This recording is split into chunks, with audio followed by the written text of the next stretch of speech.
Ils observent avant toute chose. Ils ont la tête tournée vers les cimes, les mains au contact de l'écorce. L'arbre est pour eux un être vivant sur lequel ils sont capables de poser un diagnostic. Lorsqu'on fait des actes dans des arbres, il faut les minimiser et savoir exactement comment fonctionne un arbre, sinon on fait n'importe quoi. On les appelle les arboristes grimpeurs. Chaussures de sécurité anti-coupure, casques, baudriers, cordes régulièrement contrôlées. Pour eux, ce sont des réflexes avant chaque montée. Ici, pas de tronçonneuse, mais une scie qui fait l'objet d'une attention particulière. Je désinfecte mon outil de coupe donc, pour éviter la propagation soit des champignons ou des parasites qui peuvent contaminer l'arbre suite à des précédentes coupes. Et ça veut dire que en fait, vous le faites à chaque fois? Oui, à chaque fois de monter dans l'arbre. Et des fois même entre chaque coupe, si on trouve nécessaire.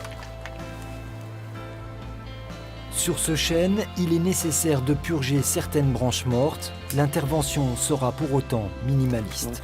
L'idée, c'est d'éviter complètement le bourrelet. Donc, je préfère écorcer un petit peu, voir. Il ne faut surtout pas toucher ce bourrelet. C'est juste au-dessus de l'escalier, donc le risque, c'est que quelqu'un se le prenne sur la tête. L'arborescence de cet olivier semble être en difficulté. La proximité du chêne l'a conduit à orienter ses branches pour chercher de la lumière.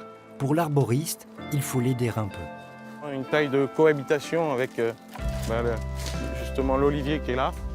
On voit qu'il est quand même assez dominé par le chêne. Donc on va essayer de lui donner un peu plus d'air. Dans la nature, il n'est pas rare de voir des arbres pousser, inclinés. La connaissance structurelle et cellulaire des arbres permet à ces spécialistes de couper court à l'idée préconçue qu'ils sont dangereux ou qu'ils peuvent tomber. On voit que les feuillus travaillent en tension, donc ils font du bois de ce côté-là, pour maintenir l'arbre en position. Et ici, on a un résineux qui, eux, c'est l'inverse. Tous les résineux travaillent en compression. On voit que là, il a fait du bois et lui travaille en compression. Donc, quand on travaille dans des arbres, il faut toujours faire attention. Si c'est un feuillu, on ne travaille pas de la même manière que sur un conifère. Effectuer des interventions presque chirurgicales en fonction des besoins de chaque individu permet d'obtenir des résultats harmonieux. En une seule taille douce, il y a 10 ans, les arboristes grimpeurs ont réussi à préserver ces érables situés à proximité de l'habitation. C'est grâce à leur feuillage que la maison garde en été toute sa fraîcheur.